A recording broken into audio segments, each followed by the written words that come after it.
see us. Follow us on Facebook by typing in 100 Mix FM or any other social media platform. Right down the line, Michael J, Mike Moritas, George Brew in the house. What's up, fellas? What's up? Good to be back. Yeah, man. So, how was your hiatus? You were Not on fun. assignment. We told everybody you were on assignment. Yes. I was on assignment with a very important world-saving job. Yes. The world obviously is still here, so I succeeded, and now I'm back.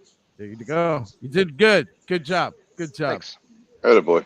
I'm proud of Mr. you. Brew, how you doing? I see you got your headphones on. I'm Ready to good to roll? go, kid. I'm good this week. I got hot takes that you may have to ask questions about. Ooh, hot takes are always good. I felt a little extra heat in here today, man. Yep, I it's felt it. coming, kid. I felt it. All right, so our first story, obviously, big talk all week long in the NFL was OBJ. And apparently, Odell has pretty much broken it down for the world and said, look, I'm talking to these teams and apparently these teams only. So he's talking to Dallas, he's talking to Buffalo, he's talking to KC, the Giants, and apparently the 49ers are also in the mix now. So we're going to go down the line. You guys tell me where you think he'll end up and why you think he should be there. Where do you think is the best fit for him? Mike, where are you at with that? I mean, any of those teams really are the best fit. I would say the team that needs him the most is the Giants. I mean, that's without even question. And I do think he's going to end up there. I think Okay. Odell did love New York. I think he just hated Gettleman and he hated, whatever the 80 coaches he had as well while he was there. I don't think that was an Odell hates New York situation as much as it was an Odell hates front office coaching situation, Right. and he's been very vocal about returning to them. So I could definitely see him returning to New York, and I think he wants to go someplace where he's going to be viewed as like this savior. Right. Like the more This is vital he is complex. to the offense, right? The Right. more that situation is going to intrigue him, and he also wants to win. Obviously, he's not going to go to Yeah. a losing team, but I think the combination, the Giants, with the way he loves that franchise, the fans, he loves New York and playing, and has said multiple times he wishes, he could have brought a Super Bowl there. And then combined with their need for him, I Right. mean, they're going to be throwing parades in the streets if this guy comes back because of how bad they need a wide receiver. So I'm gonna go. I don't think that it's the most likely scenario, but I Okay. think that he's going to end up back on the Giants. Brew, where are you at? Where do you think he goes? Mike, I live here. Yeah. If he comes, no, the other Mike. There's two of you, Oh, remember? oh, okay. I There's used to Mike live and there then too. there's and Odell left here the first time because he got himself taken out of here. He's a clown. He's a diva.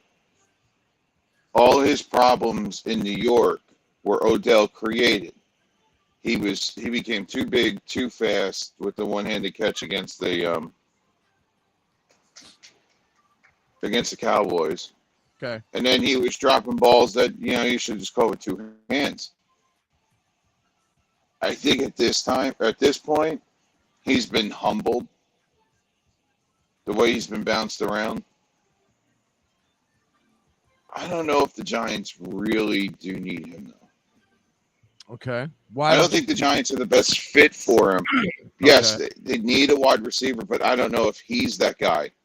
He's got what, two ACL tears in the last few years.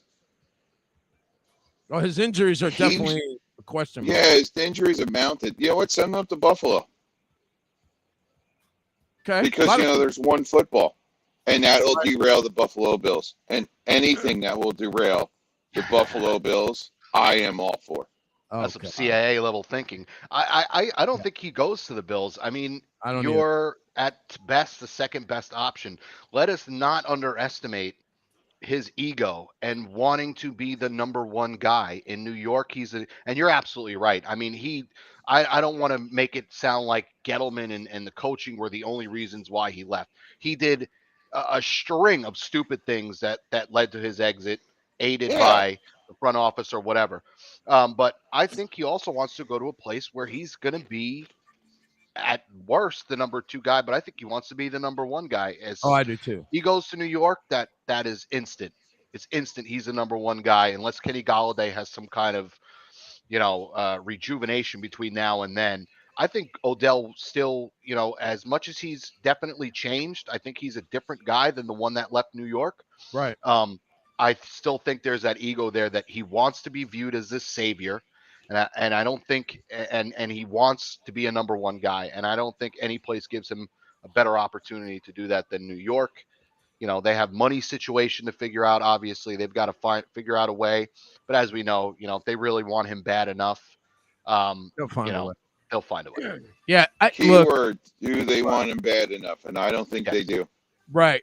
And look, I definitely don't think he's going to go to Buffalo. The Giants, to me, it seems like a lot of people made a good case for Dallas, too. It seems like Dallas seems to be the heavy favorite. Kansas City, look, you're already having enough problems getting it to Juju and everybody else on that team. Kansas City's not going to be a spot that he lands. I don't see it. And Mike, you make a good point. The way he is and the Odell that all three of us know that he can be, Kansas City, if he's not the guy or even the number 2 guy, he's not going to be a part of that. Yeah. And I think if you take kind of the heart and the gut out of it, and you just go based on situations, I think Dallas is where he ends up.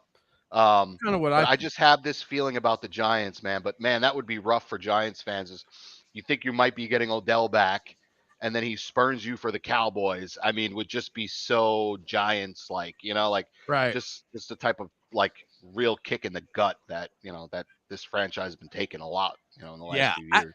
I think, I honestly think he's going to end up in Dallas only because part of what you said too, Mike, it's in his brain. Okay, does he go back to New York? He'll be open, he'll be welcomed back with open arms and all this stuff. And, he'll be their guy all over again. But if he goes to Dallas and he finds a way, they find a way to win. Let's say they get to the promised land and they win a Super Bowl with his return. To him, that's a bigger feather in his cap than him going back to New York because he's doing it with another team. That might be something. Yeah.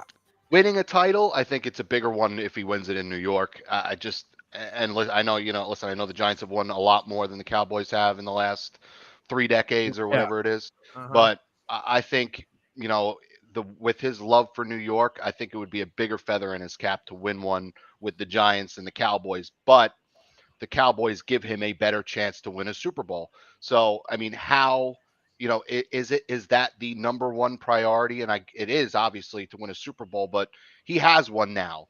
So I don't think it's as vital that he's going to go to a situation where he's a number 2 or a number 3 guy just to win a Super Bowl. He doesn't have to he's got that Super Bowl already. Right. So I think that changes things a little bit. If he hadn't won a Super Bowl with the Rams, I could definitely see a situation where it is just the best chance to win no matter what. That's where I'm going to play.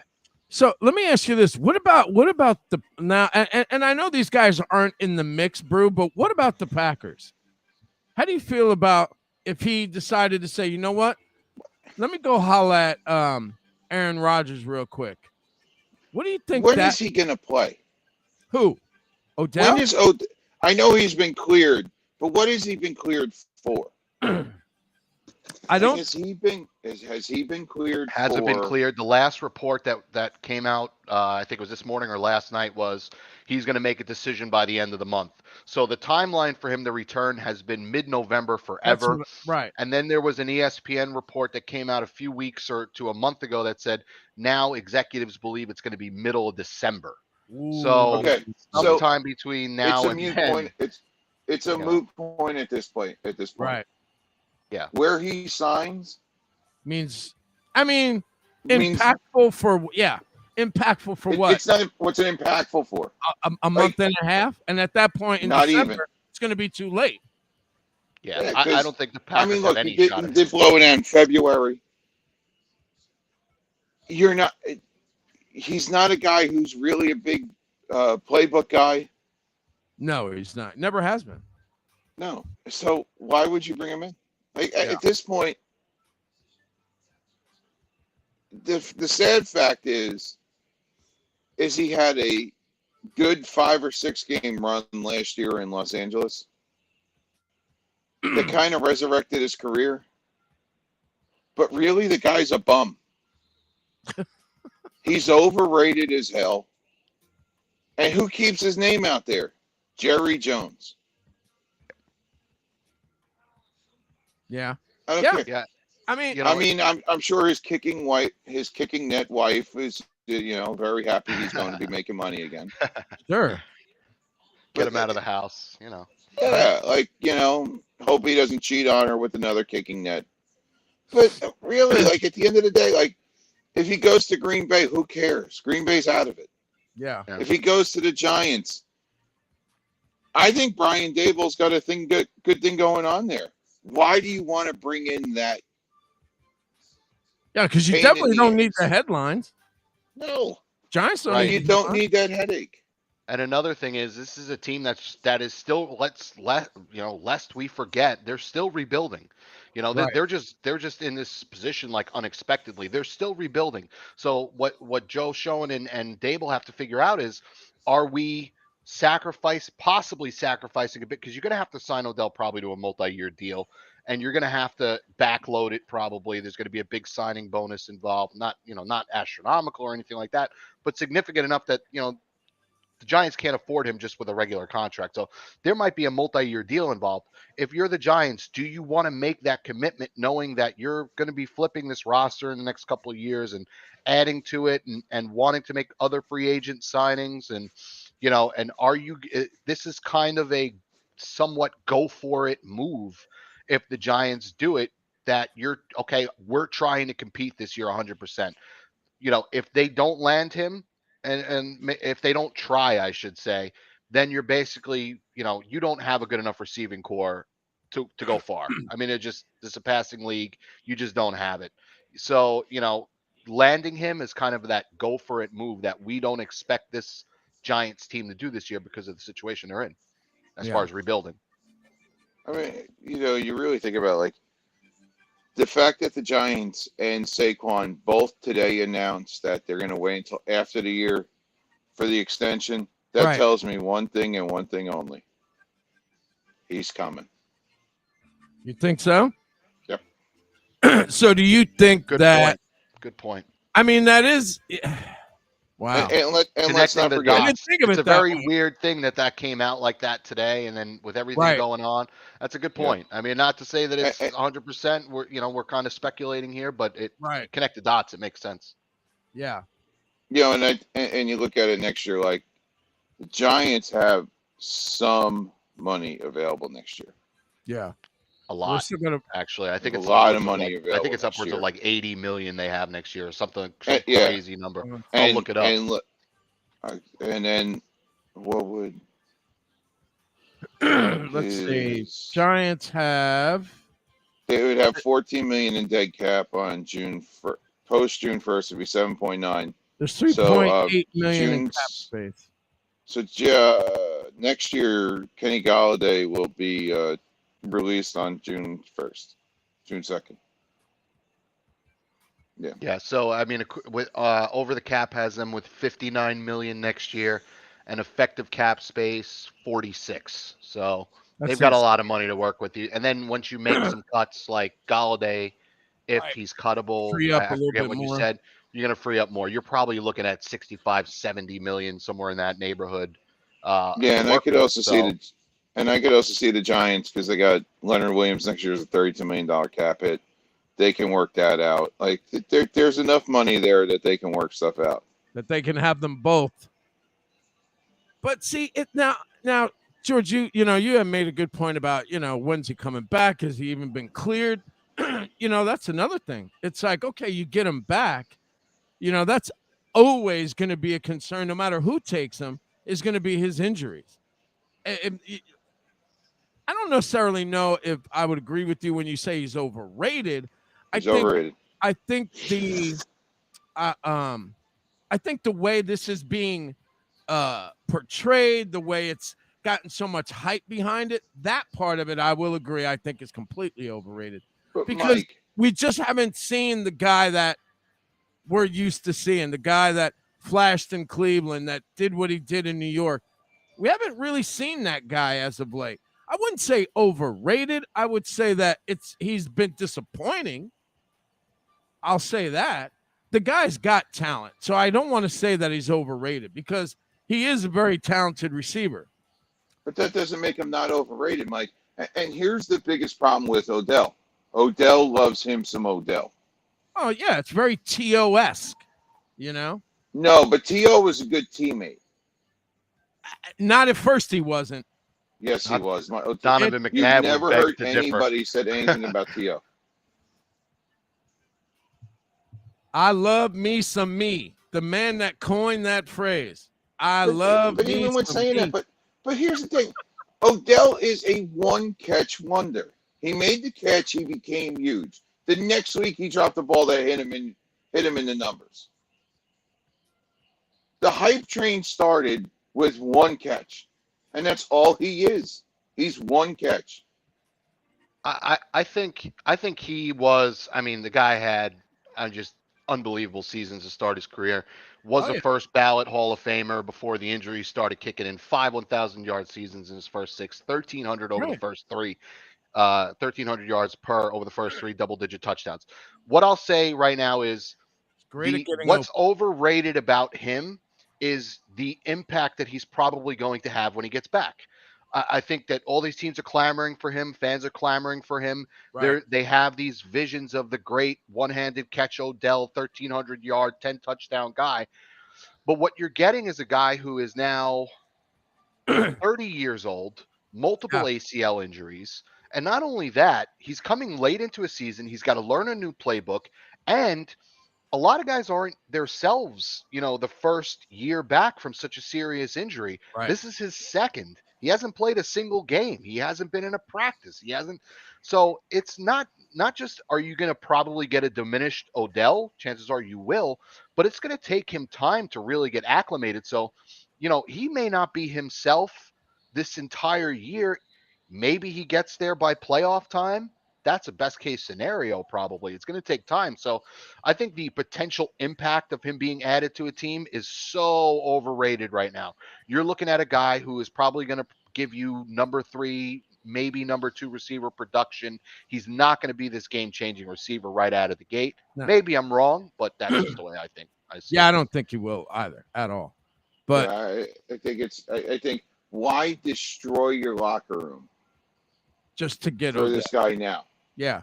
Well, that I agree. So you know what? Yeah, we'll get you in the building, but you're not playing. We'll get you in the building, but you're not playing. We'll get you a playbook. We'll get you in the building. Work out with the team. Yep. I mean, you wouldn't really want to stick him out on the field all that quickly anyway. Not after an injury like that. So you're going to start him in December in New Jersey. You're going to start December in Buffalo. Yeah, not smart. No. At all. Let him go to San Francisco, be the missing piece there that wins. Speaking of injuries, somebody that a lot of people have been talking about too because of the injury that he sustained, Josh Allen. Believe it or not, the Bills apparently did not elevate a third quarterback, and he's actually in line to be active. He's dealing with his right elbow injury, and Case Keenum are basically the only quarterbacks on that 53-man roster. So there is talk about him being active. Whether or not he starts, I don't think he will. But here's my question to you guys. When you have a team like this that has as much talent as it does, although it has been a little up and down, George, I know you're not a fan of him, but oh, no, this is where my hot take's coming.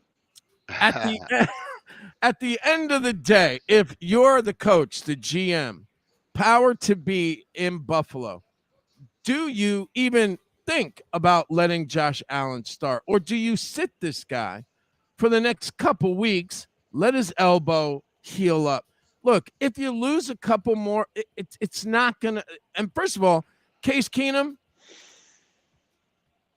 very viable. But he's that Ryan Fitzpatrick backup type quarterback. He'll come in, win you some games. He won't sink the ship on you. You won't hit any icebergs. But in my opinion, I honestly think that they need to sit this guy for the next couple weeks. If you want him for the playoffs, the right now is not where you need to be thinking of Josh Allen with that elbow injury. He threw that ball and started wincing, and that's a no bueno. You got to let this guy sit. You got to let him rest. You can't have him beat up into the playoffs, or everything that you're wanting to do isn't going to get done with a 75% Josh Allen. It's just not going to happen. So, George, since you have these hot takes already, I'll let you Gotcha. go first. It's funny. I've been thinking about this one all week. I've actually waited for this one. No team misses an offensive coordinator more than the Buffalo Bills.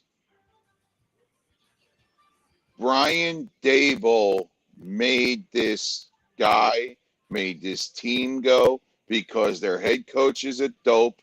Their defensive coordinator's a dope.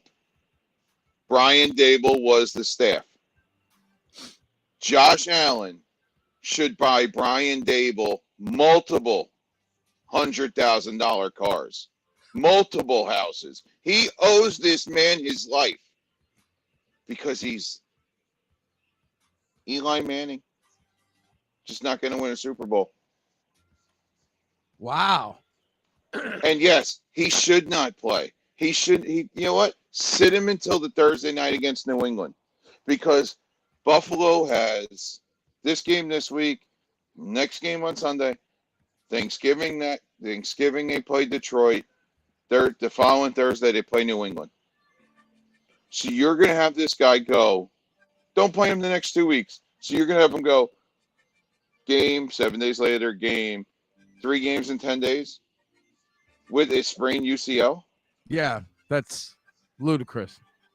So he's not going to, and he's not going to practice during the week, and he's not going to throw during the week. Medical malpractice. I don't think he should see the field for at least 2 weeks. No. It's almost become a foregone conclusion that the Bills are going to. Here's a hot take for you.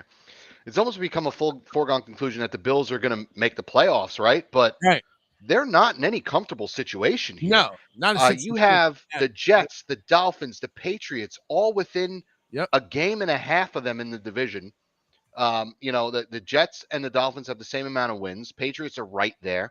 And then you look in the playoff picture, there are 1, 2, 3, 4, 5 teams within, as I said before, a game and a half of the Bills right now in the playoff picture alone, just for a wild card situation. So if the Bills somehow don't win this division, and I don't think it's a foregone conclusion they will anymore, because the Dolphins are legit.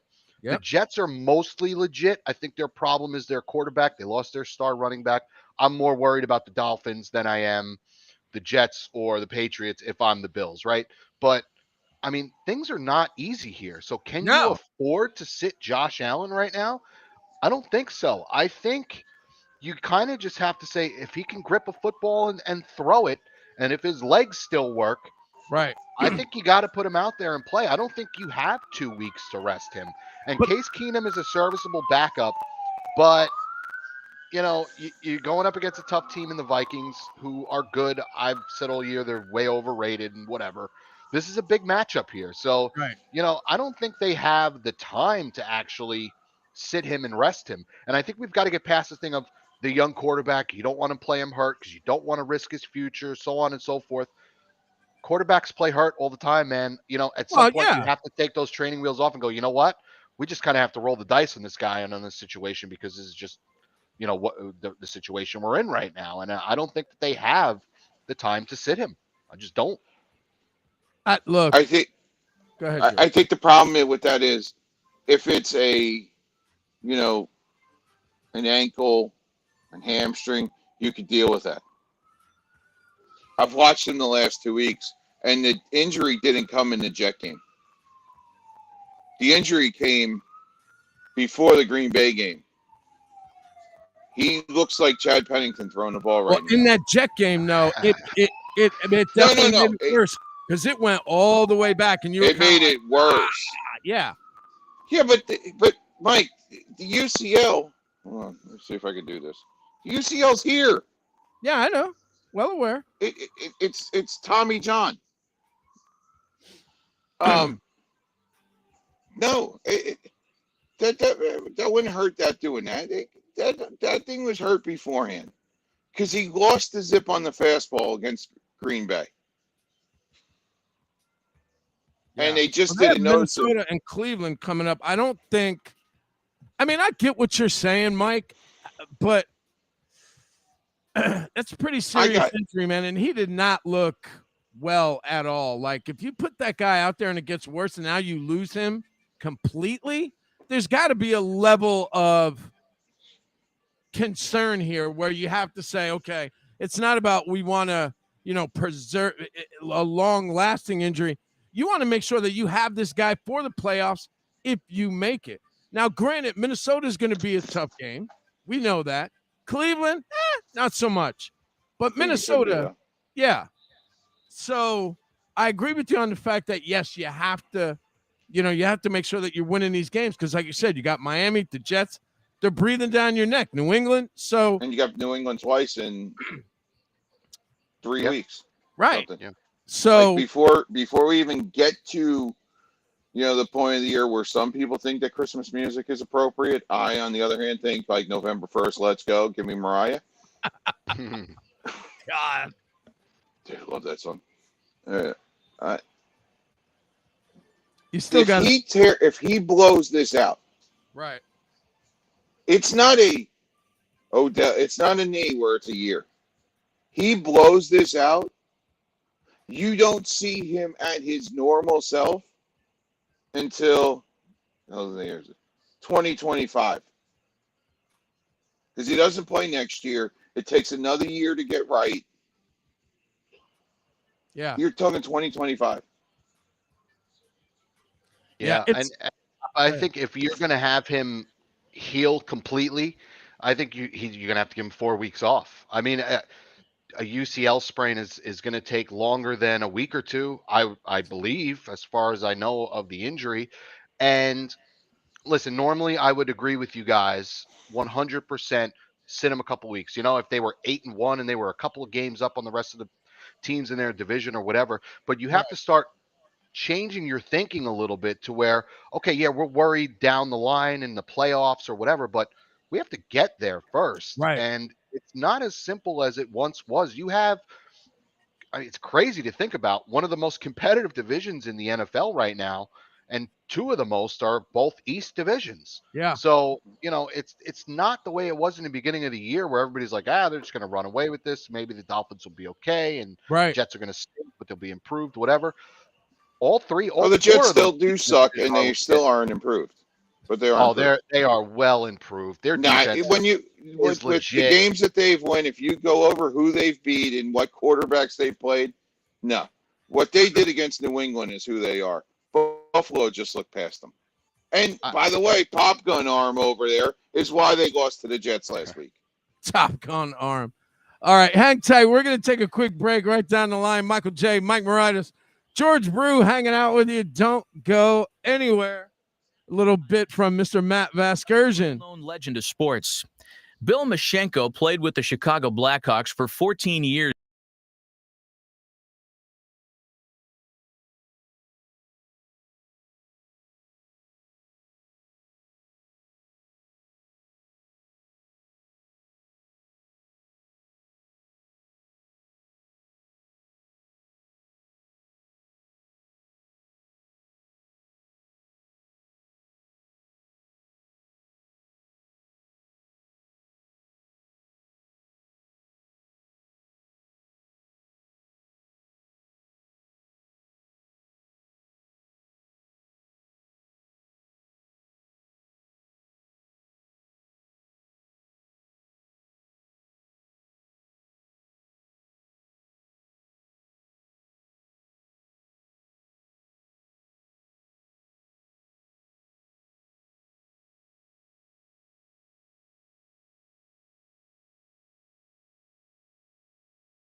I was on the other end of the stick, so to speak. My name is Julius Gaines, creative writer, poet, photographer.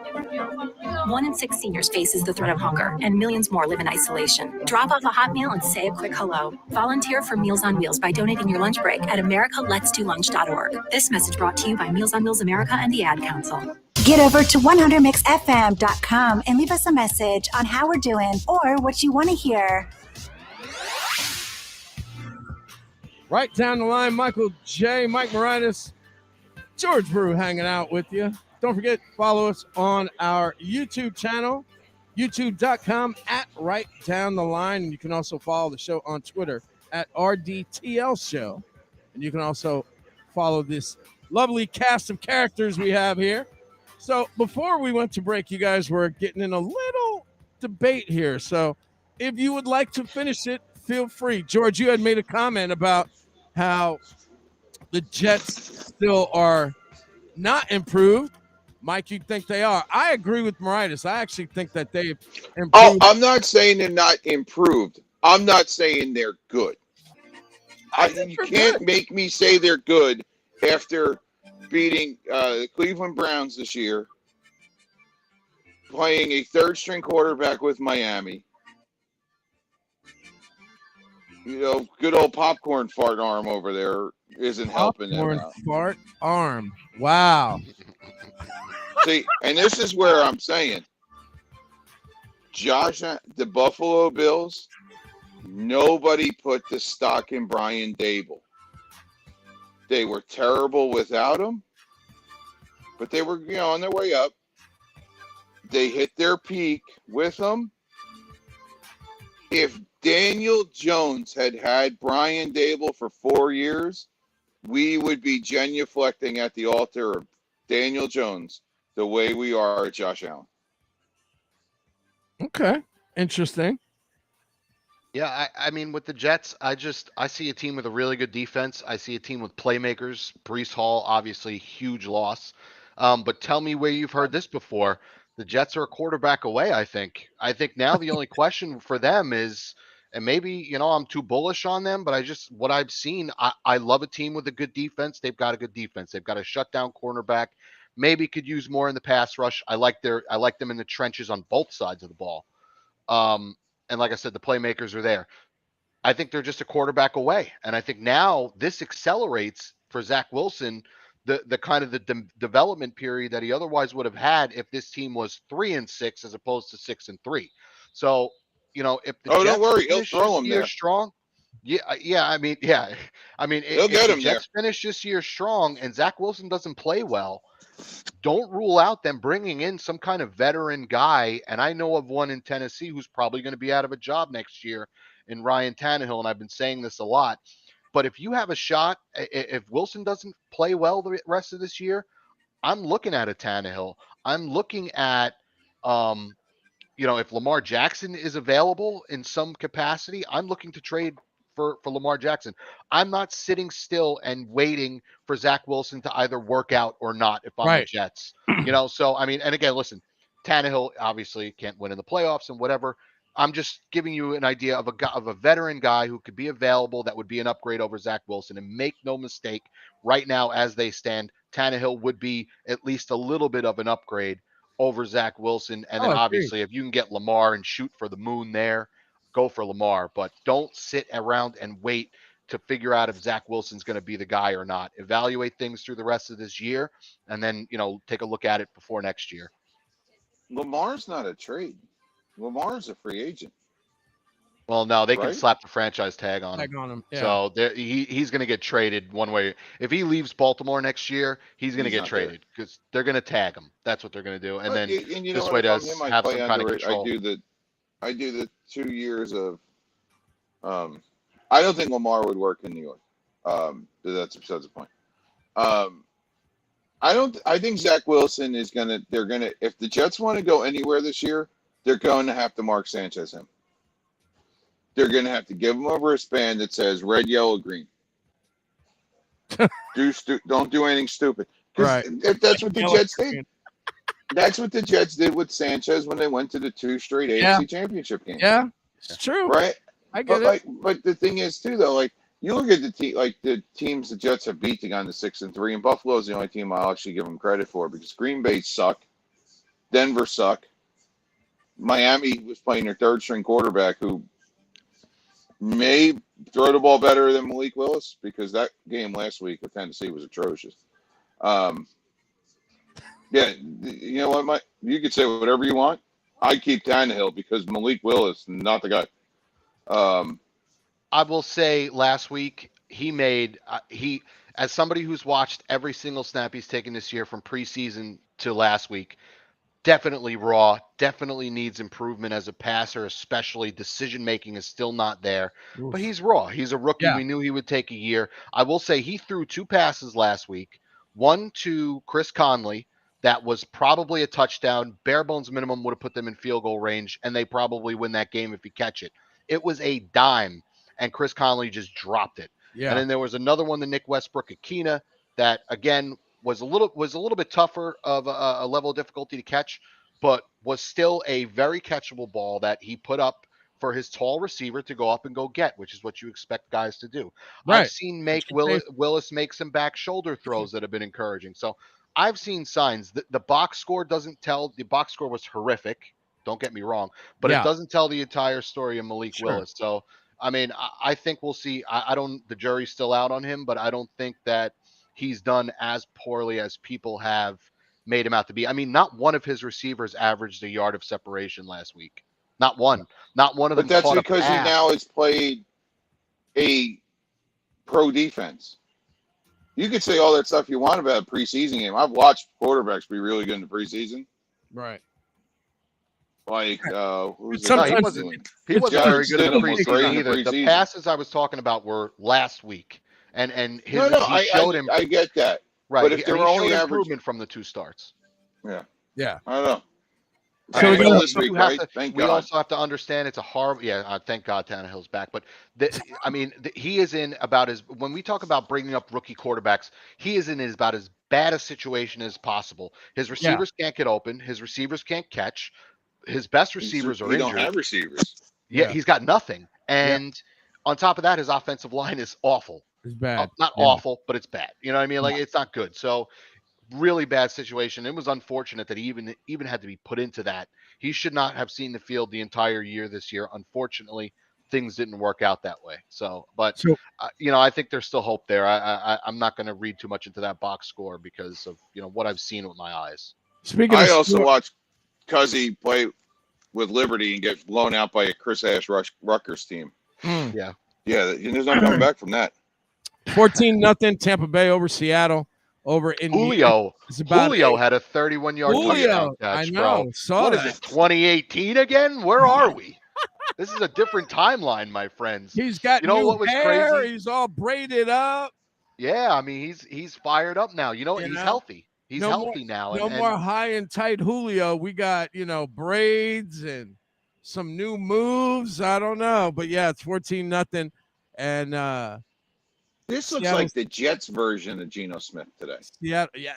playing. They're not playing well at all. First 4 series they had to punt. They haven't done that all year, so they're struggling a little bit thus far. Speaking of struggling, look, guys, we got to talk about this Green Bay team. 15-9 against the Lions. What in God's green earth? I mean, it just gets worse. And every week we're on this show talking about just how bad Green Bay really is. Obviously, they're out of it. They're 3-6. They got a great cheerleader though for a coach though. What do you mean? Matt LaFleur is the best cheerleader in the NFL. I'm He's a not, terrible very football coach. handsome. I'm He's not a- strapping He's a young lad. handsome guy and he's a great cheerleader. I Right. mean, he should be on DCC next year. yeah, he is. I am not a Dude's fan. a clown. He is not a good football coach. Sorry. Some guys just don't that hat just does not fit some of these guys. And they Oh, I wanted took you to. in my mind. I'm like, wait. Todd who's the Bowles, these guys just, stick at the coordinator position, fellas. But yeah, Aaron Rodgers, 3 picks. 3 picks, 53. You want to talk about not having receivers to throw the football to? Oof. Yeah, but I mean, you have to give them the opportunity. You can't go to them occasionally Or how are they going to get any better? How are you going to get in any kind of rhythm with How them? can you trust it? Like, you know what? I said this. I feel like I've said this way Gotta too work often with what lately. you have. You have to. I And he's not understand doing that, but I get that. But when your team is really good at drafting wide receivers like yours is, I get that. right. But when you can't draft a wide receiver, like obviously New England and Green Bay can't at this point, or you can't go out and they don't want to spend the money to go out and get guys or keep guys.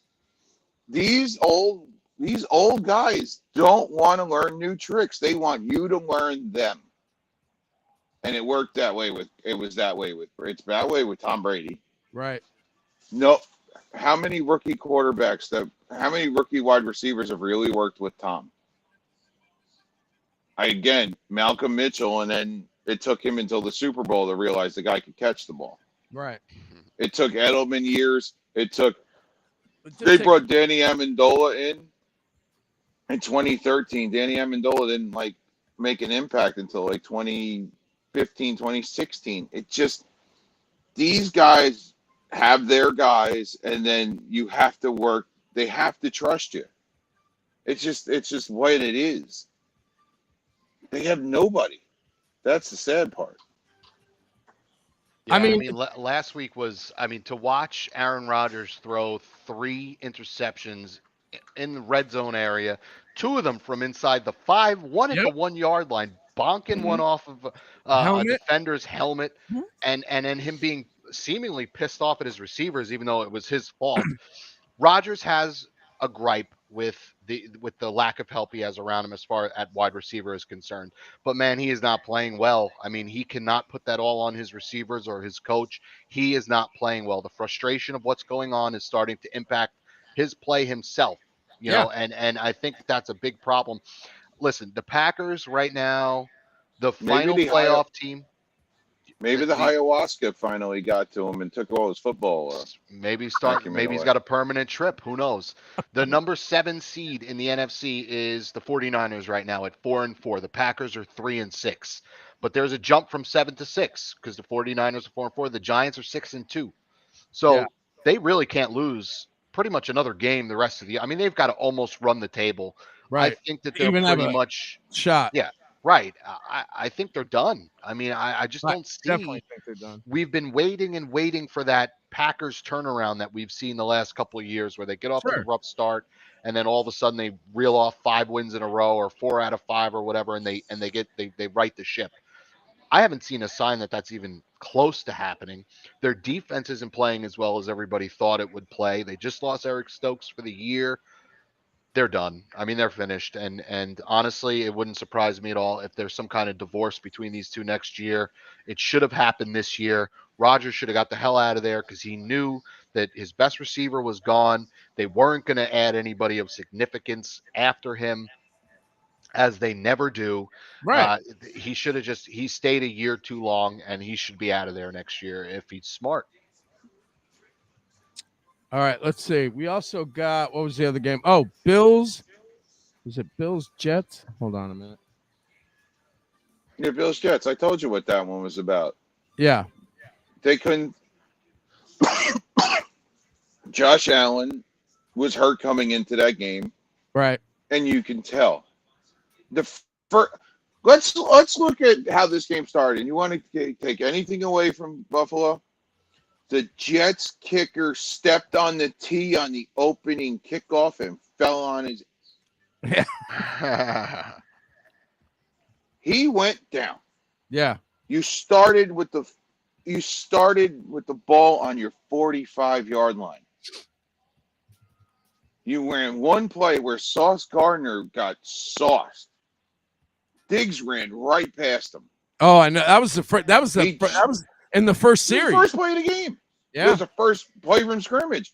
Yeah, he burned him bad. He juked him out of his jock strap. Yep. And I said, oh, and I even texted you. I said, here it is, same old Jets. Yep. And then what does Josh Allen do? Throws a Eli Manning-esque interception. Yeah. And then, I mean, it was not a pretty day for Josh Allen at all. No, and that's all. Because he had no zip on the ball. Yep. He threw two picks He that threw game. the one ball great, and then he threw that second ball like, what was that? Yeah. You Yeah, know this what? That's game the was problem, though. hard They to don't watch. run the ball. That game was ugly to watch, too. Yeah, when Josh Allen has more rushing yards than Devin Singletary, there's a problem. Yeah, the problem is He literally that almost for had all 100 yards in that game. but Mike, for all the credit that we give, and I think they had a touchdown taken back or called back on a penalty on that drive too, if I remember. But that's the problem with that roster. They've spent a ton on the defense. They've spent a ton on Josh. They've spent decent money on Diggs, but they have yet to find a running back. Right. And when they do find a running back, they're afraid to use him. So at the end of the day, is this a team that we should be concerned about, Maritas? Is this it, like, especially with the whole Josh Allen thing? The Devin Yeah. Singletary not getting into space, them not using him better. I mean, I don't know what to say. It seems like this is, even with 6 wins, you might be in panic mode right now. Would you say that that's fair about Buffalo? I wouldn't say panic, but definitely there's reasons to be worried, and far more than we ever possibly imagined at the beginning of the year. Everybody would just kind of assume Odds-on that the favorite for the Bills, Super Bowl. right? They were just going to steamroll everybody. They were going to steamroll their division and be, 13-4 and just cruise the whole way. Well, injuries happen. Bad luck in games happens. You don't show up a Sunday against the Jets and they beat you. Right. These things happen, and now you're dealing with Josh Allen with an elbow injury, and if he plays and doesn't play up to snuff and it impacts them, they could lose more games. I mean, you're looking at a situation where they could be in second place by the end of the day. Who the hell? Yeah. If you had said to me through 10 games the Bills would be, or I guess it's 9 games for them, that the Bills would be in second place, I wouldn't have believed you. So it's a problem, and exacerbating Josh Allen's injury even more, and something that George alluded to and you did as well, is they don't really run the football that well, Right. and they haven't for years. And I think one of the biggest mistakes that this organization has made is not bringing in a better running back or working on that running game and putting it all on Josh Allen. All we hear is we've got to be careful with Josh Allen. Got to worry about the future with Josh Allen. We need him healthy for the future. And Blah, he's blah, blah. hurdling But people. you're doing nothing to help take any of right. the burden off of him. Right. You're not creating a running game and an offensive line that can block for that running game as well. And the running back is average at best. They've got to do something about that. But that's the thing, though. Like, I think the thing that hurt them the most this year at the trade deadline was the fact that the Giants are good. Yeah. Because everybody and their mother going into the year said, oh, Saquon Barkley's going there. Terry Pagula is going to move hell and high water to get him over there to get a Penn State legend, because Terry Pagula is say it with me, kids, Penn State legend. Right. So their whole entire thought process is, we'll go get Barkley. Because Joe Skihoyne and Dable are going to be, all right, they're rebuilding. And I hate the term the Giants are rebuilding, because it's not really a rebuild. They've had the pieces. They just hired clown after clown after clown to coach them. Yeah. And true. it started with what's his face, and then it went to Shermer. And I think Joe Judge just got the raw end of the deal there, because John Mara made a bad. Never mind. You know what? I could do a whole show on why Joe the Giants. Joe Judge was what they call collateral damage. Yeah, I think it started off. I think it started off well with Joe Judge. I just think that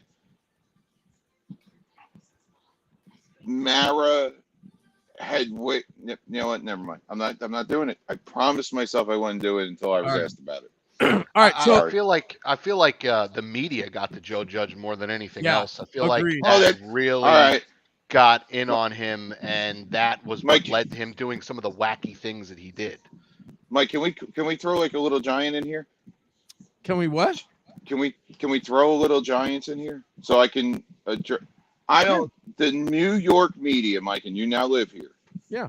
The New York media is afraid to say anything bad about the Maras and Right. the Steinbrenners Yeah. because and the reason they don't want to do it against the Maras is because the Giants PR media relations guy will and has taken credentials from guys who has ever said anything bad about the Maras. So you Absolutely. can't say a damn thing about them.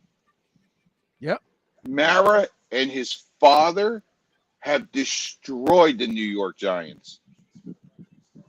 Everybody talks about the New York Giants as this great organization. They're not. They're not well run.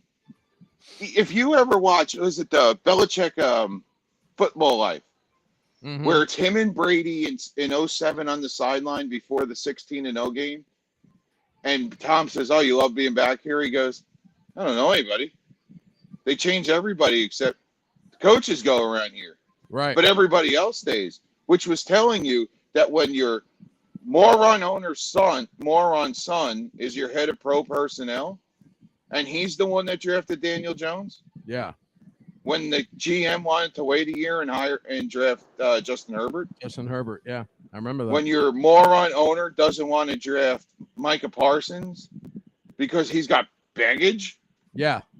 and then you force your GM to move a pick to then draft Kadarius Toney.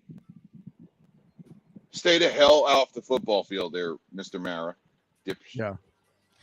All right, guys, we're going to take a quick break. When we come back, you know what time it is.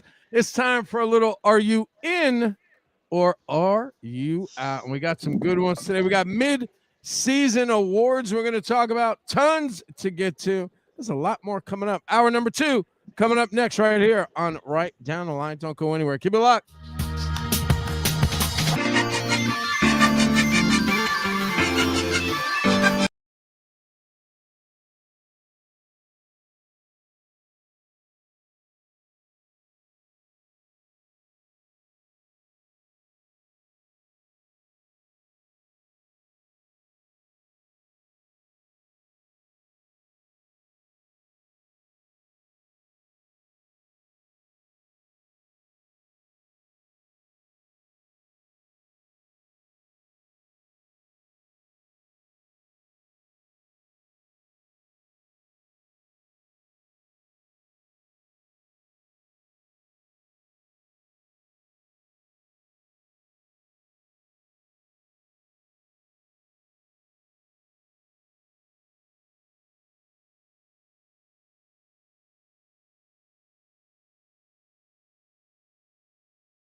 the senior served by Meals on Wheels. You can make a difference by dropping off a hot meal and saying a quick hello. So, America, let's do lunch. Volunteer your lunch break at americaletsdolunch.org. This message brought to you by Meals on Wheels America and the Act. You know, we're keeping it 100 all day, every day on 100 Mix FM. Right down the line, Michael J, Mike Moritas, George Brew, hanging out with you on a Sunday morning. Thanks so much for being here. We appreciate you as always. All right, it is time. Are you in or are you out? What are you shutting doors or drawers over there? What are you doing? No, I put my hand to the fan. I'm trying to. Oh, okay. All right. So, first one up, I'll tell you, man, this Philadelphia Eagles team, whew, they're pretty impressive. They got the Commanders left, Colts, Packers, Titans, Giants twice, and the Bears, and they end up with the Saints and Giants. Look, this team, some people feel that they're for real. Other people think that this kid might crash and burn when he hits the playoffs. Who knows? But are you in or are you out on the Eagles run the table and go undefeated? Are you in or are you out, Mr. Moritas? I'm out on that. I think easily they're the best team in the NFC. I think they're probably the best team in the league. Jury's still out on that, but they're definitely the best team in their conference. But it's so hard to go undefeated. It's not going to happen. I don't care how good you are. Doing so is just so difficult, and there's so much parity in this league these days. And there's as much parity I think as there's ever been. Sure. Yeah, no, I don't think that the Eagles are going to run the table. Brew? As you get closer and closer to it, it gets harder and harder. Bingo. Yeah. As a fan of a team that's done it, you don't want it. Yeah. You don't want it because it gets harder and harder. And no matter how much you say, like, oh, it's not affecting us, it's not affecting us, it's not affecting us, it starts to. Absolutely. And you start taking everybody's best. But the way they pissed off the football gods last year with the way they handled that last game of the year disappoints me to no end that this team is this good. Yeah. They don't deserve it. And I hope when they come into Giant Stadium, because I refuse to call it by its new bastardized name, I hope the Giants curb stomp them for what they did to them last year. I mean, look, I'm out. I don't think they will. And you know what? You made a great point, bro. As a fan of a team that's struggling right now, and watching what New England did, in all honesty, as a fan, I would never want my team to go undefeated. There is way too much pressure on that team. George made a good point. You get everybody's best, especially at this point during the season. Dude, you're at the midway. From like 13-0 Everybody's on for New England, they got, like, Baltimore was terrible that year. They got their best. They got it's. And it's always, and you guys know this, the team that's going to beat them is the team that you don't expect to beat them. Yeah, 98 when Denver came in the Giant Stadium and played them. And the Giants were trash that year. And Ken Graham was the quarterback, and the Giants just put a whooping on them. When you look at the schedule, I think the first. I think it's the Titans, and that is just my unbiased opinion. I think it's the Titans going to be that first loss. It's just the storyline situation there with AJ Brown. Then you see what the Titans did to the Chiefs last week, completing 6 passes and almost beating them. Their defense is elite. It's hurt now. It's going to get healthier. I think the Titans are going to be their first loss of the season. It's so lining up so perfectly, hashtag NFL is rigged, but it's lining up so perfectly that I just feel like that's going to be the game. The Titans have the defense to do that, although containing Jalen Hurts is going to be rough. But I can see Titans. I don't think they get past the Giants undefeated. Yeah, see, and to me, it's that Giant game that to me, I think is where they were. Not, let's not forget, Mr. Moritas, he does write for TitansWire.com, USA Today's, but just saying. Is it crazy after what we saw after last week? I mean, with the see Chiefs? I'm not completely outing it, but I could see it. But for me, I would take that December 11th game against the Giants. I think is where they get their first. Oh, I'm almost half tempted to go to that game. I thought about it You too. should be fully tempted to go to that game. That's going to be a great game. I'm just I'm coming back from a very expensive vacation 2 days before. Understood. No, but is that in the flex window? Can they be flexed? Because that game. That game's going to get flexed. It will, right? It's gonna be flexed. Oh, my buddy's going to be pissed. My buddy covers the Giants, hates night games because you're up until 2 a.m. writing. Yep. And he's going to get flexed into that. That's happening. Yeah, this is going to be it. That to me is going to be the game to see, for sure that week. All right, so top 5 NFL power rankings teams: Philly, Minnesota, Buffalo, KC, Seattle. George, are you in or are you out? Oh, I'm out on wait, who did you say? Philly, Minnesota, Philly, Vikings, Bills, KC, Seattle. I'm out on 2 of those teams. Okay. Who are you out on? And I'm out on Seattle. Okay. The way they're playing right now. No. It's not the way they're playing right now. It's. I just don't think they're that. I don't think they're that good. I still don't think they're the best team in their division, even though the record says they are. So who do you put in Seattle's place? That's the question, right? What, Dallas? I mean, I think Dallas is better.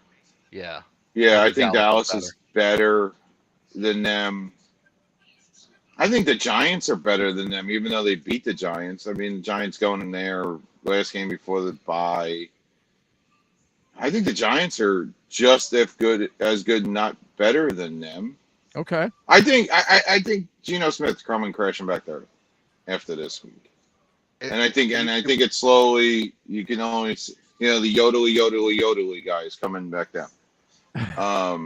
And you know what? Until I know Josh Allen's healthy, I'm taking Buffalo out of that. Okay. Mike? I'm going to keep Buffalo in it.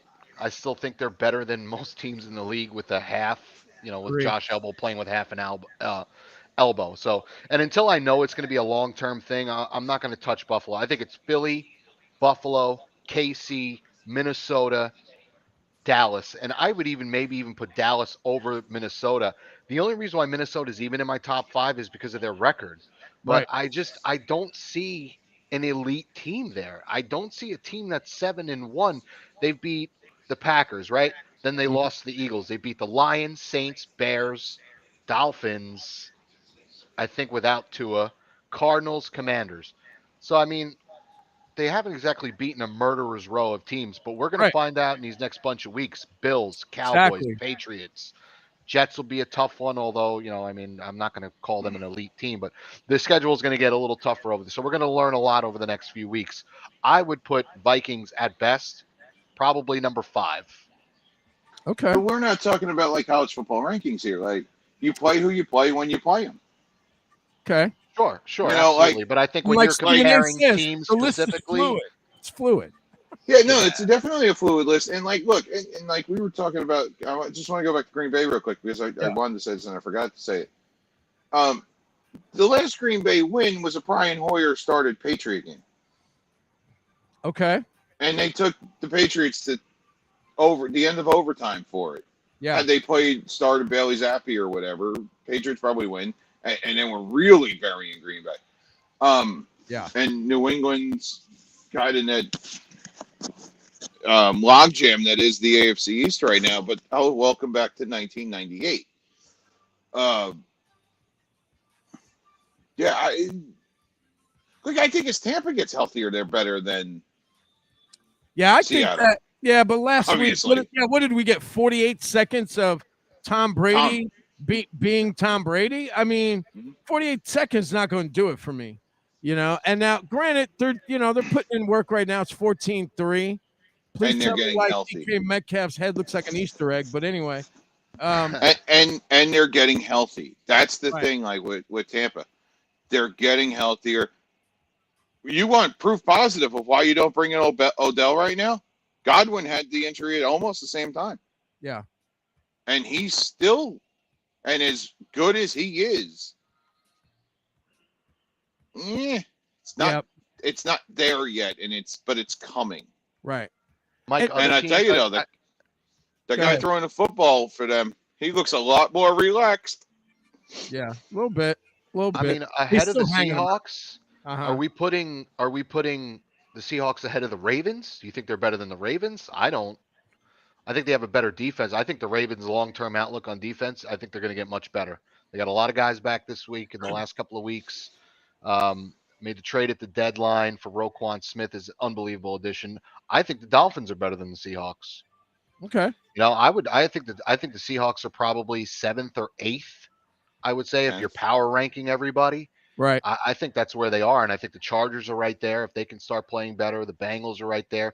The Bucks, I think, are another team that are right there. If they could start playing better, I wouldn't put them ahead of the Seahawks now. So I think the Seahawks are. I'm not denigrating anything they've done. Unbelievable job by Geno this year and whatever. Sure. But like, I still find it hard to believe that this is the team that's going to ultimately win that division. I'm just waiting for that other shoe to drop and things to start going south there for Geno specifically.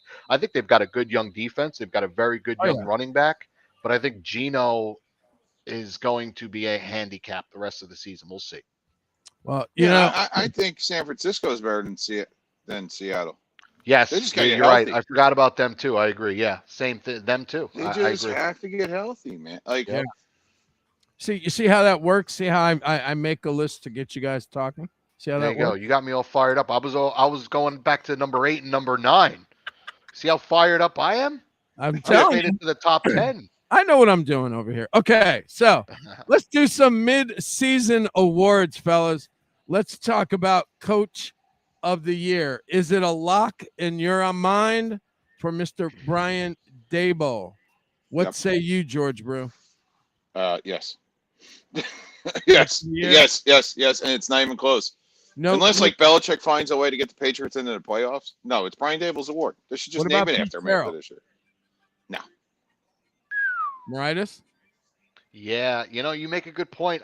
It's going to depend on the finish, man. It's going to depend on what happens over these next 9 games. I don't think Dable is the front runner right now, and Sure. I think that is a definite. But yeah, you make a good point. Pete Carroll, I mean, is doing an unbelievable job there. Robert Saleh, Mike Yeah. McDaniel. Mike McDaniel's been fantastic when he's had his starting quarterback. Yeah. And I would say Mike Vrabel also. I mean, just because of the injuries and the absolute disaster that roster is in right now. Vrabel's going to turn into Scorsese. He's going to win it on a year he doesn't deserve to. Yeah. He won it last year. They had an NFL record 91 players, so he won it last year. Definitely deserved it, I think. And probably is not because it's 2 years in a row, he's probably got a lesser chance than he otherwise would if he hadn't won it the year before. But I mean, if that team goes on to win that division, which stinks, but let's say they go 10-7 with the amount of injuries and issues they've had on offense, yeah, he's in the running too. Dabble it's all going to matter, how things end over these next 9 games. Okay, fair enough. Comeback player of the year. I'm voting for Geno Smith. Who do you guys have, Mike? Here comes my bias again, Derrick Henry. I think Derrick Henry is going to rush for 2,000 yards this year. I think everybody was writing him off last year after that injury. Coming into this year, Jonathan Taylor is better. Nick Chubb is better. Who's at the top of the rushing yards list right now? You know what I mean? Yeah. He's one of 2 players in the NFL with 1,000 scrimmage yards going into this week. Just absolutely carrying that team on his back right now, as he always does. Yeah. And with everybody writing him off, I mean, to me, I think it's going to be Derrick Henry, just because, again, Geno's got a great shot, but will he finish? Are we going to be? And that's the big Is question. Drew Lock going to be out there in 3 weeks? You know what I mean? Like, could that happen if he plays bad enough? So we'll see. I mean, there's been some missteps today, obviously in Munich, for Gino. One game does not, solidify what he's already, No, of course accomplished, not. which a lot of us, honestly, I don't think any of us sat down and were like, oh yeah, Geno Smith's going to come in and tear it up for Seattle, to replace Russell. I think everybody thought he was going to be viable enough to, to try to get them in the mix, but not perform the way that he's been performing. Did they just pick off Brady? Okay. Love to see it. So, Brew, who do you got? Comeback player of the year. Yeah, they picked him. I don't ever have any more respect for the comeback player of the year after Teddy Bruschi didn't win it by himself after he came back from a damn stroke. So forget it. I don't care. Okay. All right. Moving on. Let's do most. I mean, the guy came back and played football after a stroke. I know. And I they remember. Okay, how about a guy who comes back after being shot 3 times and plays 4 weeks later? There you go. Brian Let that guy Robinson. get it. Something silly like that could happen too. I could see that where My God. Or a Tua, like because of the concussion and he was Yeah. Jesus, I mean, Yeah, but no, paralyzed or they whatever. only give it to you after you were out the year before. Oh, what kind of screwy play was that? Oh, I missed that. Well, the Completely. problem is that That's if they ran the same play 3 plays ago, Brady they streaking would have hit down Tom, and Tom was wide open. But then they showed it twice on the same drive because Byron Leftwich is a moron. Brady just streaking down the sideline. All right. Most regular season wins. Brew, who you got? Who ends with the most regular season wins? I'd almost say it's got to be Philly just because they're undefeated right now. Okay. And that's like the biggest punt of an answer I'll ever give. Well, But I mean, numbers, like, numbers are numbers. They don't yeah, lie. and it's such a sorry, I can have the headphones on. I can still hear the TV. But it's like, yeah, I don't even like saying it because it's such a punt. Right. Maritis? Yeah, I think it's Philly. You look at the schedule; they're the healthiest of the best teams as well. Their injury report is out of a different world. It's got like 2 or 3 guys on it a week tops. Everything is aligned for them to finish with the most wins. I would bet my house on the Eagles finishing with the most wins. Okay. So let's look at now. Is Minnesota even a thought? Because if we look at their schedule, who do they have left? Bills, Cowboys, Patriots, Jets. Yes, they got the favorable, Colts, Giants, but Packers. Favorable, but they're going to get beat on Thanksgiving night by the Patriots. Okay. Yeah, I mean, it's going to happen. They're the much more susceptible team to upsets, and I think the Eagles probably have an even easier schedule than the Vikings do. So, and I don't think the Vikings are in the same class as the Eagles are. I'm going to continue pounding the overrated drum. Yeah. And I could see a 3-game losing streak coming up. Look, and if you look at, I don't think Philly's that good. I think offensively they are. I think they do a lot of things well on offense. Right. It's just like you catch teams when you catch them, and it helps you. Sure. And that's honestly, in my opinion, that's the thing. It's like, really, they should have lost in week 1. They should have lost to Detroit in week 1. Yeah. They didn't, and how you doing? Keep it moving. But I kind of hold my breath. I kind of hold my nose with them. Okay. All right. What about fewest wins in the season? Who's going to end the season with the fewest wins? If you ask me, just from what I've seen, and not to mention their amazing 1-6 record right now, I don't know how it's not the Texans, but they are a dumpster fire. I mean, first round, Holy cow, are they a NFL dumpster draft fire? for 2023 looks like it's going to be the Houston Texans. Agree? Disagree? What do you think, Mike? Yeah, completely agree. It's Dameon Pierce and the rest of that team. Jonathan Greenard's a good player too. Stingley will probably be good, but their defense stinks. They can't stop the Horrible. run, and they are a team that wants to lose. You know, you look at a team like the Panthers, right? They're gonna, Steve Wilkes wants a job. He's gonna try everything to win. The Texans have no interest in winning. They want to be at the top of the draft. Yeah, easy. They're gonna have the most losses. Yeah, it kind of seems like they're playing, not to win, as Herm Edwards would say. It looks like they're playing to get the draft pick, bro. They are a dumpster fire of all dumpster fires in Houston. And this thing with Cookie that's going on right now. Lovie Smith was a bad hire. And I feel so bad because I like Lovey, and I don't. You know what? He could be a great guy, but he was perfect for Illinois. Oh, and then they fired him too. Like, you're an NFL guy who gets fired in college. That doesn't look good. And then you go running there. And the reason they made that hire there was because of the Brian Flores shit that came out. Ooh. The Brian Flores stuff that came out. It's all right. Yeah. Can we really? You got a job because Brian Flores sued the NFL. So how about this? Can we look at the Raiders? Could the Raiders do worse than the Texans? No. Do we put the Raiders? Do we put Pittsburgh in this conversation? No, the gap between the Texans and all those teams, as far as talent-wise is concerned, is massive. And we're talking about the worst teams in the league, record-wise. The Texans are that much worse than some of the worst teams in the league. So, I mean, Lovie Smith, I great defensive mind. I think he's a good coordinator. He's not a head coach. He's a sacrificial lamb over there. Yeah, they know it's a dumpster fire. Probably no coach even wants anything to do with that franchise because they are one of the worst run franchises in all of sports. Cal McNair is a fool.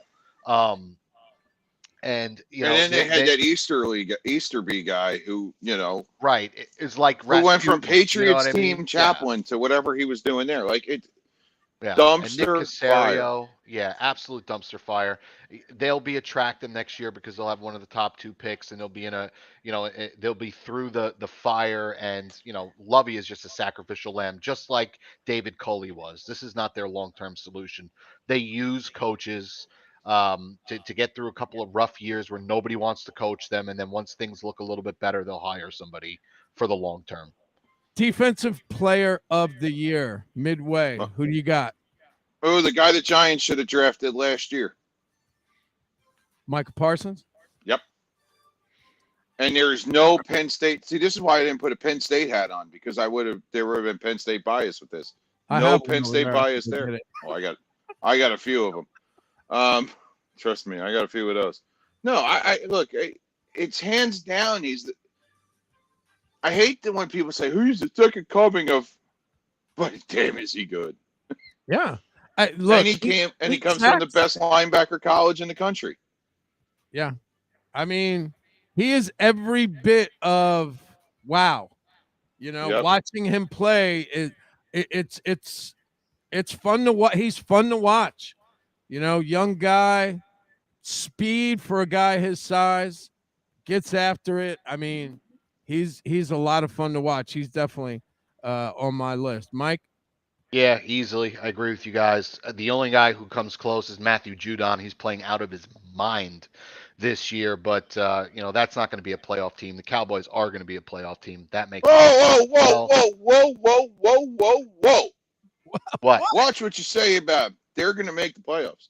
Oh, they're easily making the playoffs. That team is too good defensively, and they're going to get better offensively. They're making the playoffs, a minimum. Offensive, okay. Defensive rookie of the year. Do we give it to Sauce Gardner? No.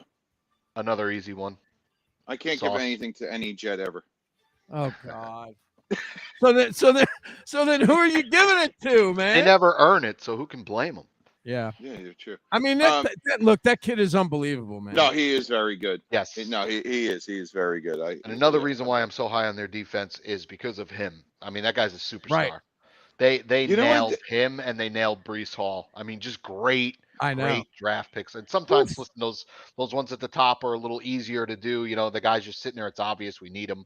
Right. It happens like that. But I mean, Joe Douglas is doing a pretty good job with drafting so far with this team. So I mean, and those two picks are those are going to be generational type picks. That kid You is know so what good. scares me about him is it too much too fast? For him to handle, or Yeah, no, just the New York aspect of it. Is it too young, too fast, and does he turn into Jalen Ramsey? Great first year, everybody Oh. figures him out because it's the way the NFL is. well, that's any player. Once you get film on him, now Yeah, that's when you have to turn it up. The next year you have. That's to a come out. concern too with every young player that comes Right. to New Yeah. York. Is it too much too fast? I think that's one of the things that happened with Odell, and Yep. what created that whole storm that led to him being traded was too much too fast. Sometimes that does impact guys. MVP midway through. Mike, who you got? Jalen Hurts. It's a quarterback award. Jalen Hurts is having one of the best seasons of the quarterbacks in that you would consider. It's Mahomes, it's Allen, it's Hurts. Eagles have the best record. Probably going to finish with the best record. And as long as Hurts keeps playing the way he's been playing, which is very good, I think all that factors in to give him the award. And the fact that he's never won it as well. Josh Allen, same thing. But now Allen, he's got the injury. Is his play going to decline a little bit because of the injury if he plays through it? So that's why, and Mahomes has won it before. They're going to look to give it to somebody new. So I think it's going to be Hurts. I'm with you. I'm all over Hurts, bro. Saquon Barkley. The Giants make the playoffs at Saquon Barkley because, in my opinion, it's the most valuable player to his team. And without Saquon Barkley, you've seen what the Giants have been the last couple of years. With him, they're poised for a playoff spot. They're in the playoffs. Right. Put some respect on the man's name. I mean, I could see it. It's a good argument. I agree, but I think you've got to sniff. I think you've got to be. I think running backs, because it's so heavily weighted towards quarterbacks that you have to do something unbelievable. Which, and I get it, getting the Giants to the playoffs is an unbelievable task, but I think he's going to have to run for 2,000 yards to even get there. Maybe 2,000 scrimmage yards will help him. 2,000 scrimmage yards is definitely a possibility with him. But you know what the thing is though. But I but think the New York bias will come in. But the New York bias is the thing, right? Like, here he is. He's well liked in this league. Right. I mean, hell, Aaron Rodgers won it, and he didn't even get the damn jab last year, and he won it. So that whole the guys, if Patrick Mahomes and them make the play, when it's as tight as it is, the guys start to split votes, and that's when you see Patrick Mahomes win it because it's Patrick and the Mahomeses. Yeah. Like Patrick Mahomes is proving that a young guy, like I said before about Brady and Rodgers, where older guys he's got his security blanket in Kelsey, and everybody else is new around them, and they're still winning games. It's Mahomes' award. Like if Barkley does, I think Barkley should win it, but it's going to be Patrick Mahomes. It's always nice to see someone other than a quarterback win it. I will. Exactly. It's so rare though, and you know what? I'll say like what George was saying. Yeah, it probably should be Patrick Mahomes' award, and it probably should be every year. The guy puts up unbelievable numbers every year. Oh yeah. And it's just, but it's like the LeBron thing.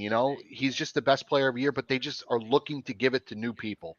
It's just not fun when it's almost like a participation. Well, I'll get it out eventually. Participation trophy. That they want to give it to somebody new every year. So that's why I don't think Mahomes is going to get it again. It's almost like automatic. It's almost like if you didn't approach it that way, he would just win it every year. Right. Mm-hmm. All right. Keep it locked when we come back. Bold predictions for today, as well as some of our picks. Don't go anywhere. Right down the line. Michael J., Mike Moritas, George Brew. Keep it locked, y'all.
Get over to 100mixfm.com and leave us a message on how we're doing or what you want to hear. Right down the line, Michael J. Mike Moritas, George Brew hanging out with you. It is time for us to do some bold predictions. All right, so yes, my bold prediction has to do with the Pittsburgh Steelers. I'm going out on a limb here. I know the Saints aren't that good. I get it.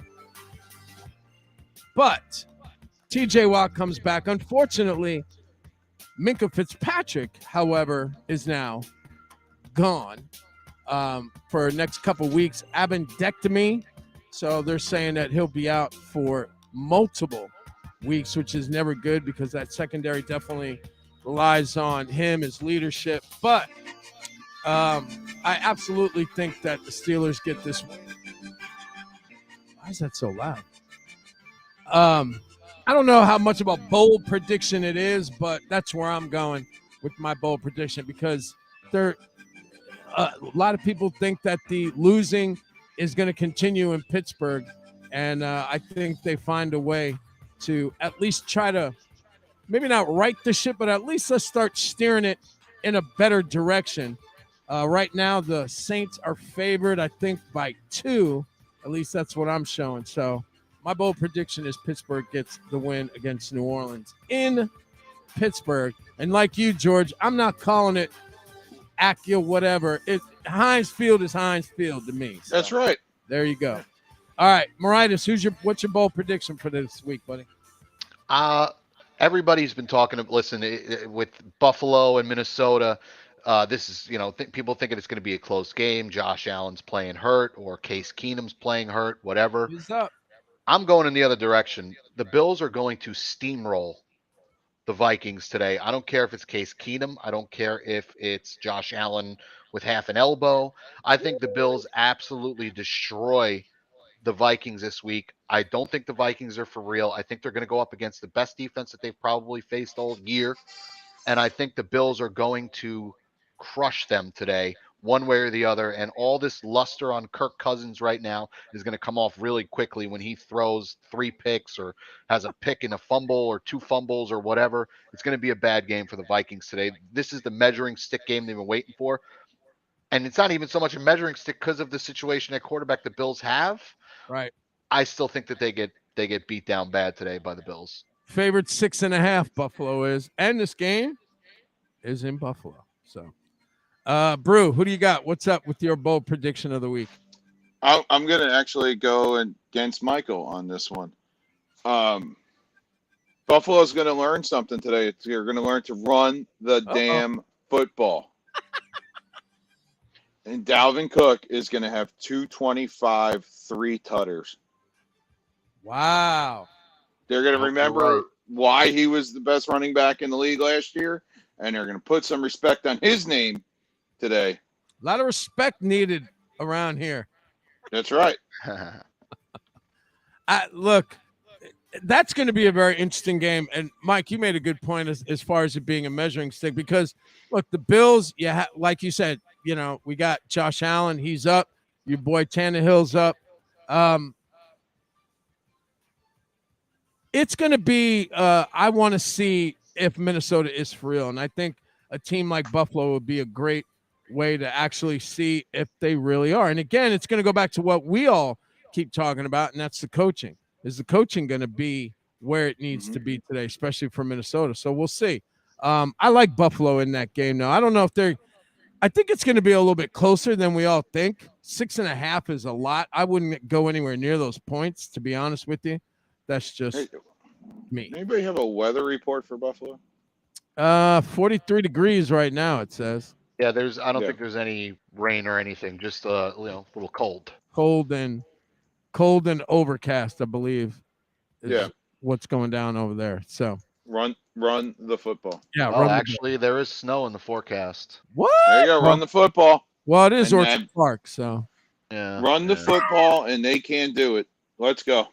38 degrees right now. Yep. Yeah. I'm gonna enjoy it. All right. Let's talk about Mike, since of course you're the man over at TitansWire.com. Let's talk about this Broncos-Titans game. Titans are favored by 2.5. Broncos are at 3-5. Titans are 5-3. Do you like your boys to come out ahead and win against the Broncos? I do not. Brian Tannehill is not healthy. The Titans can't throw the ball. They're playing the best pass defense in the NFL. Granted, Broncos are not good against the run. They're missing some starters on defense, but the Titans are just that bad throwing the football that I don't think that they're going to be able to do anything on offense today. And their defense is missing five starters. 5. This is going to be the best offensive game the Broncos have all year, or at least up until this point. And I have actually the Broncos winning 27-20 today. And Wow. that 20 might be a little, for the Titans, might be a little generous. They probably won't even get there. All right, I got a game for you, Brew. Dallas is favored by 3.5 over the Packers. Tell me what happens in this game when Dallas goes out to Green Bay to play the Packers, who are pretty much out of it as far as we're all concerned. Is this going to be a shellacking for It's a a better sucker third? bet if you take the 3.5. Like, why is, you know what? This is one of those things where you look at a line and you go, what do those guys know? Yeah. What are we going to see like Mike McCarthy forget how to coach football again in Green Bay? Like, because he's done that before. Why is it only 3.5? Yeah, like, granted, if the game was in Dallas, it's 6.5. Okay, but still, it's not that Green Bay's any good. Right. Yeah, I honestly thought this line was going to be closer to 7 or 8. Not 3.5. I thought it would be like a 10-point spread because it should be. Unless, you know, I don't know. I think Dallas goes up there and absolutely puts it on them. Yeah. Well, and I think they do it for Big Mike. And I think that's where we're all sitting at. Like, you know, why even? But that, you know, I mean, Like, why unless is you're it the a Dallas national fan, game? why are you Because the watching? Cowgirls are in it. Yeah, pretty Of much. course, Like, America's team. that should be a regional game at 1:00. Should be. Self-appointed. Yeah, it should be a regional game at 1:00. I'm sorry. Like, that's when I'm going grocery shopping. Right. All right, Colts, Raiders, two teams that just can't get it together. What's the outcome of this game, Marinas? The Colts, I mean, both of these teams are just bad, but the Colts Yeah. are bad because they just don't have a lot of talent. They're just not good. Why is Sam Ellinger playing football in the NFL? You know, Jeff Saturday, that whole thing. I actually like Jeff Saturday, to be honest with you. Too, but I love the mans and the dudes and the bros throwing him out there. He was honest and candid, and I like that. and I he hate was, these and he facades did that these say, guys put up. I love people who are genuine, and that was a genuine thing to be like, I know what you're saying about me. I Right. get why you're saying it about me, but just shut up and let me try. You know, Right. like this is worst the case most. scenario. Yeah, and everybody's got their ulterior motives, like, oh, why was he hired? And everybody's outraged by it, and overexperienced coaches and blah. It's an interim coach. Who Right. cares? You know what I'm saying? Like, Right. it doesn't matter. The Colts are going nowhere. Let's have some fun with this. The Colts are Right. a boring team anyway. As somebody who covers the most boring team in the NFL can tell you, the Colts are boring. So Right. it's like, who cares? Let's add a little juice to this whole thing and see what happens. As far as this game is concerned, Colts are going to lose. Yeah. Jim Irsay is selling tickets, trying to make headlines. That's all he's doing. He's just finding a way, as a good owner does, to make money because they're not winning and people aren't coming to the games, is at least not the ticket sales that he would like to see. Right. So why not a publicity stunt like hiring Jeff Saturday? I loved what Jeff said, that, you know, hey, Brother, I may stink up the joint. We may, you know what I mean? As I'll see you candid, after 8 games. God bless. I'll right. tell you. I mean, it was very, I loved it. it was very, first of all, it was very Jeff Saturday. Let's put it that way. But like how worse could it possibly get? Why not throw a former player, a beloved player in that area, a guy that people are used to seeing on TV? In my opinion, I thought it was a publicity stunt. I thought it was smart on the business side of it. Now, here's the thing. Jeff could go in there and it could be better than what it was. I don't think that it's going to come down to, at the end of the season, Jim Irsay is going to have him be the head coach. No. I doubt that highly because, again, I think that this was a publicity stunt to make money, which is what Jim Irsay needs to do with that franchise. That dude needs his own money. That dude needs to make money. For what? Well, you know what I mean? Buy another John Lennon guitar or piano or something?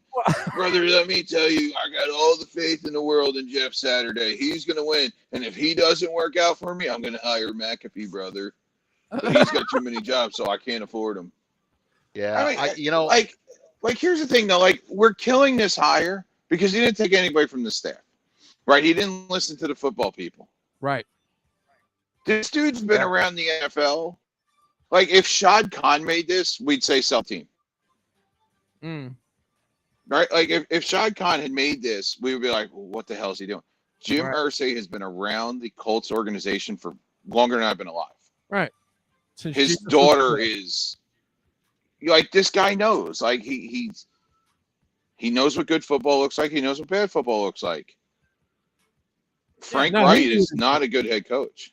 Like, and the guys are hurt, and you know what? Maybe you need a little bit of that in the building. Maybe Chris Ballard is. Look, you've gone through quarterback after quarterback after quarterback after quarterback after quarterback since Payton left.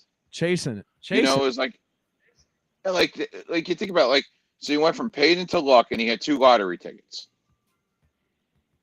Right. And he let Ryan Grigson not build an offensive line, and that's why Andrew Luck's not there. Right. Chris Ballard builds an offensive line, which is one of the best in the league. It's the highest paid one in the league, and guys are hurt. Yeah. But they're still they're Miami Dolphining the quarterback. They're chasing Peyton Manning. They're chasing Andrew Luck. Stop. You can't do it. Like, Tampa Bay is going to be chasing Tom Brady after this. Sure. New England didn't do that. New England was like, we'll get somebody. Like, look how many teams are still chasing. Like, that's Denver's biggest problem. Denver was always chasing the hug of a great quarterback, but they can't develop one. Like, well, covering them for as long as I did, that's always been their issue. It's always been their issue. Exactly. They can't develop quarterbacks. You had Brock Osweiler. I watched that guy. He was good. I thought he was. Yep. He was good. Yep. How do you not cultivate that guy?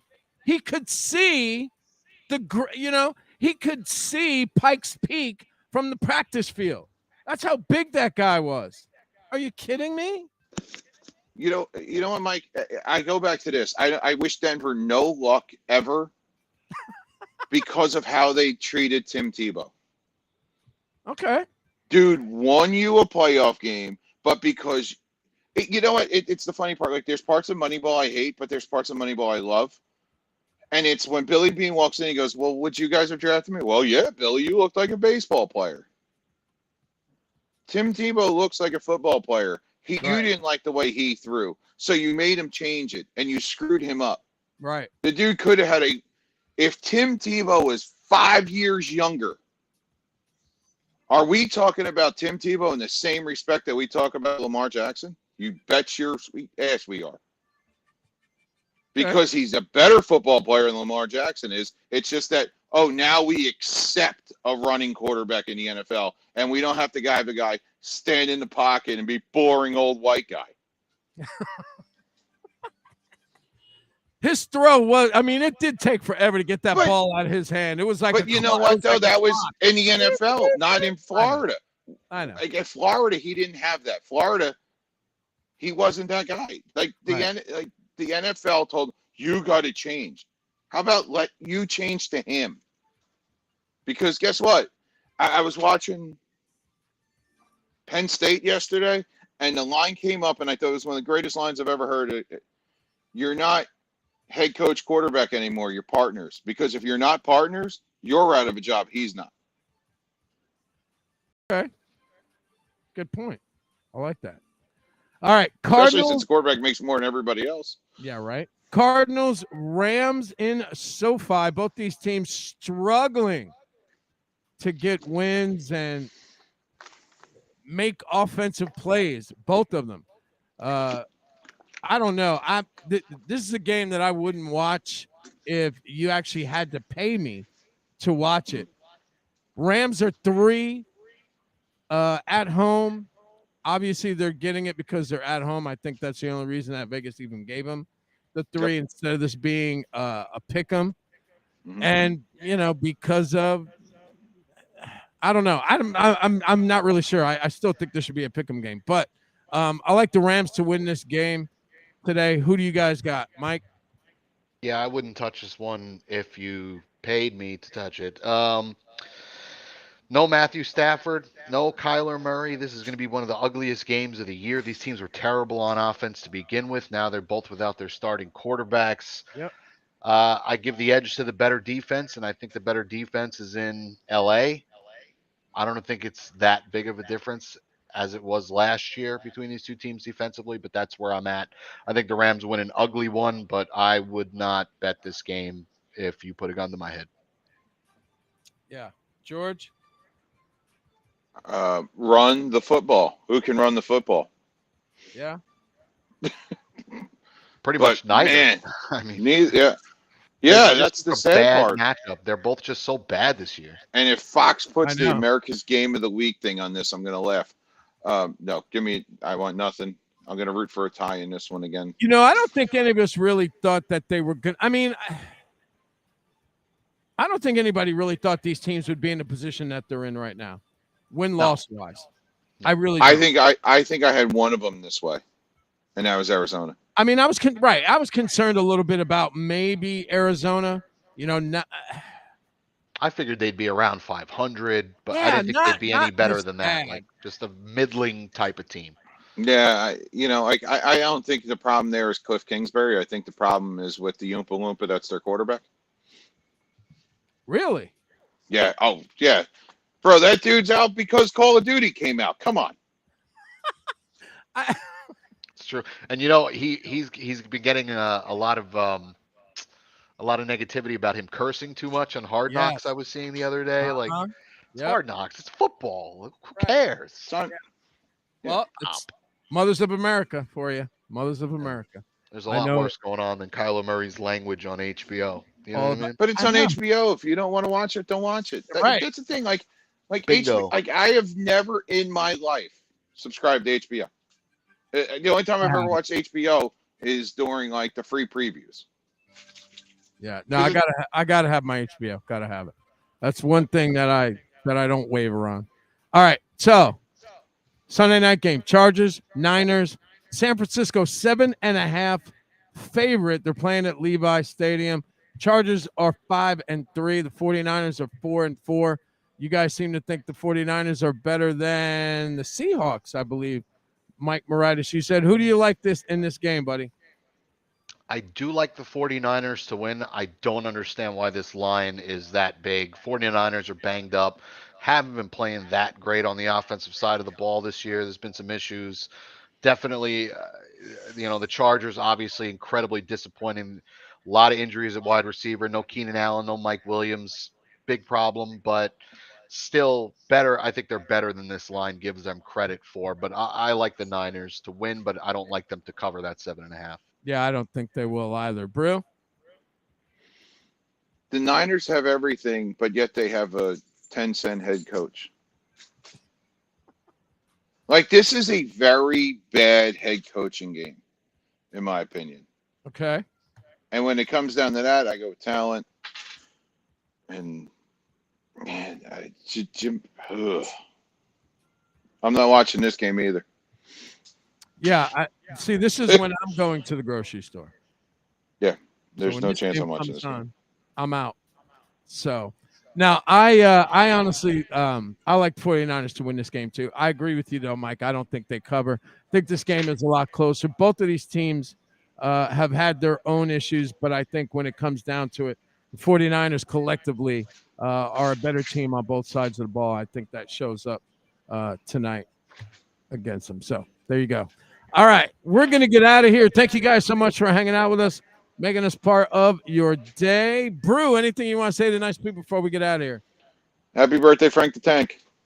Happy birthday, Frank the Tank. Mike Moritas, TitansWire.com. Make sure you guys go check him out over there. Anything you want to say?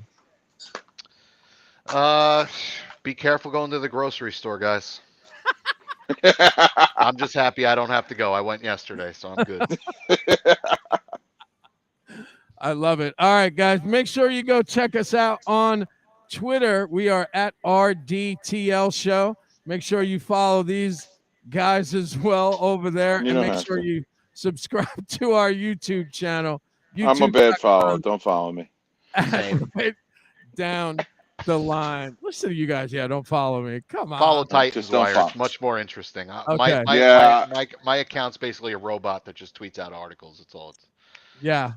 This guy, I'm going to tell you, this guy pumps out some articles. I tell you what, make sure you go check him out. It's good stuff. It's good stuff. So, all right.